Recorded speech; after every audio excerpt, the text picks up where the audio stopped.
Vous écoutez Radio Panique. Salut, c'est Baude. Comme toutes les 2 semaines, c'est le moment tard. C'est le moment du connard. C'est le connard du samedi soir. Ah bon, c'est ça de Lena Connard. Ah ouais, et ouais, qu'est-ce que je vous sers Je prendrais bien une claque littéraire, c'est clair. Jeux vidéo, musique, il adore Vitalik. Non, c'est pas vrai, il le vénère, il adore les jeux vidéo. Bah c'est sur quoi en fin de compte Sur Radio Panique, Banane, le connard est de retour avec ses chroniques sur Radio Panique. Et salut le connard. Hey, salut Baude, j'espère que tu vas bien, et je dis aussi salut à tous mes connartistes, n'est-ce pas? Oh, c'est beau. C'est beau, hein. C'est beau, c'est c'est beau, beau. c'est beau. Connartiste. Je vous baptise mes connartistes, et je suis le connard principal, voilà, c'est beau. Donc j'espère que vous êtes en grande forme, parce qu'aujourd'hui on va parler de gros muscles, hein, d'épées qui pèsent 1 tonne, à l'allure démesurée, aussi démesurée que l'ego d'un influenceur, n'est-ce pas? Et d'un mec qui défouraille du démon comme il couperait dans du beurre. Je parle bien sûr de Berserk, de Kentaro Miura. Excuse-moi, tu viens de parler de beurre, de coupure, d'épée. Alors, est-ce que Berserk c'est beurre, cercle? Oui, non, mais ça pourrait être Berserk. Ça me fait penser à pas mal d'idées qu'on pourrait mettre en place, mais là, ici, on est sur du Berserk. Ah, Berserk. Berserk, comme le Berserker. Hein, Ok, d'accord. Voilà. L'armure du Berserk existant dans le truc. Donc, Berserk, c'est quoi, pour ceux qui ne connaissent pas? Donc, c'est un manga de Kentaro Miura. C'est le manga médiéval fantastique qui met tout le monde d'accord. Le créateur, il a pris des mythes et des légendes un peu de partout et il en a fait un fond commun qui fonctionne en fait et qui est super bien. Vraiment, déjà rien que ça, c'est trop bien fait.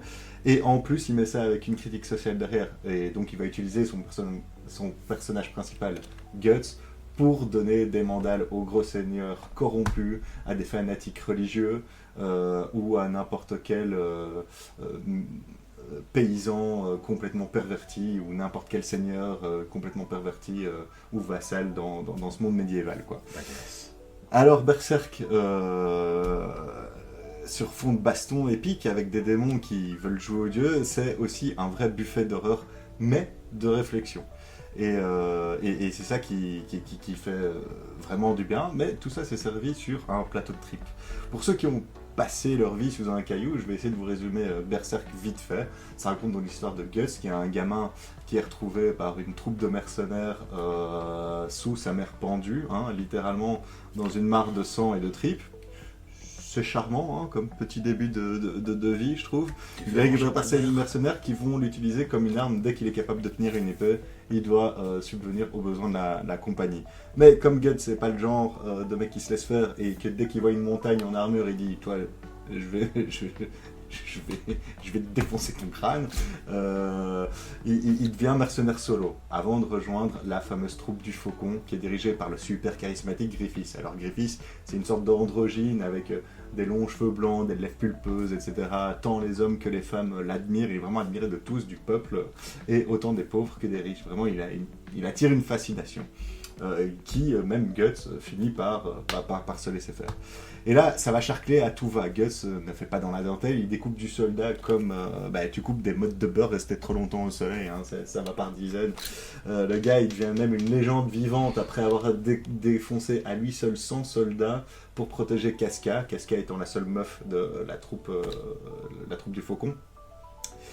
Et donc ouais, Guts, c'est plutôt le gars qui se pose pas de questions, qui agit sans réfléchir et qui frappe d'abord et pense après, s'il a le temps de penser après.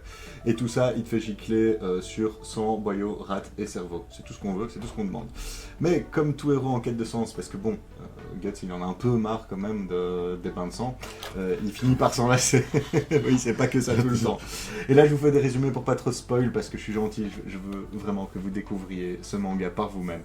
Donc il va se tirer pour chercher son propre destin. Sauf que Griffiths, ce petit fragile de merde, il va tomber en grosse dépression.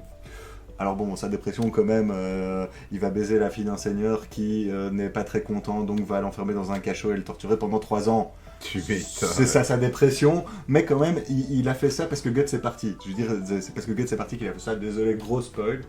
Donc, 3 ans après, Griffiths, comme il en a marre un petit peu de son état dépressif, il se dit on va faire un bon petit banquet, on va faire un petit truc, une petite sauterie infernale qu'on appelle l'éclipse.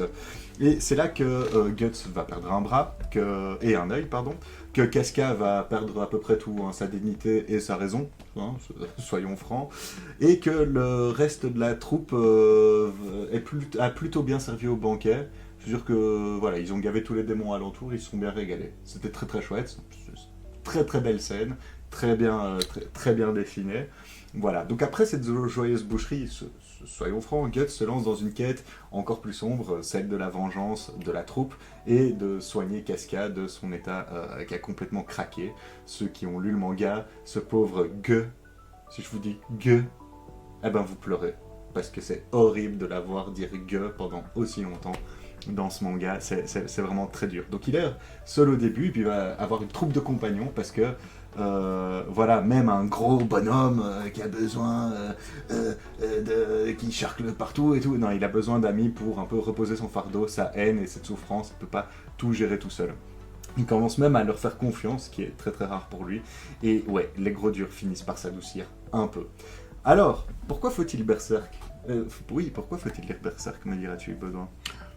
Pourquoi faut-il lire Berserk ? Eh bien déjà parce que c'est magnifique. Miura nous a offert des doubles pages d'une beauté à couper le souffle, des visions de cauchemar, des créatures que Bosch ou Bruegel auraient admirées en mode « Ok, là, t'as fait fort mon grand ».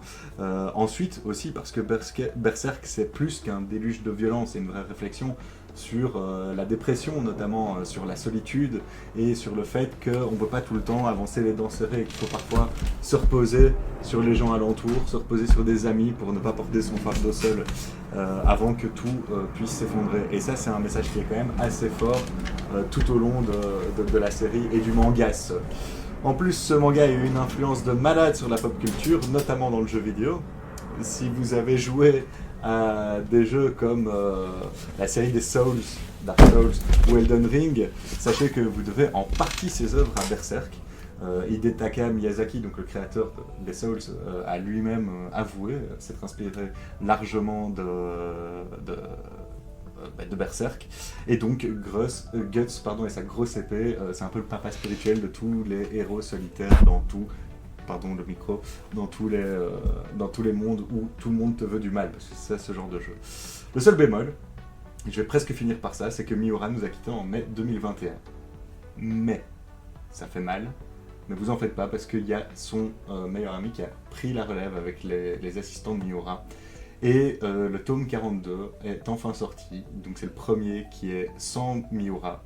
Et ce mois-ci sortent 2 nouveaux chapitres pour vraisemblablement le 43e tome.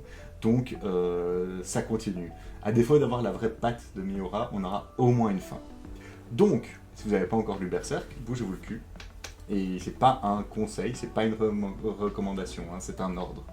Guts, il prend son épée géante, moi je vous prends avec ma plume, et je vous fais passer un message assez clair, lisez Berserk. C'est le connard qui vous le dit. Donc mes connartistes, restez connards, mais modérément. Ben merci le connard, comme toutes les 2 semaines sur les ondes du 105.4 ou la page YouTube Saturday Night le connard. À dans 2 semaines. À dans 2 semaines, bisous. Vous écoutez Radio Panique.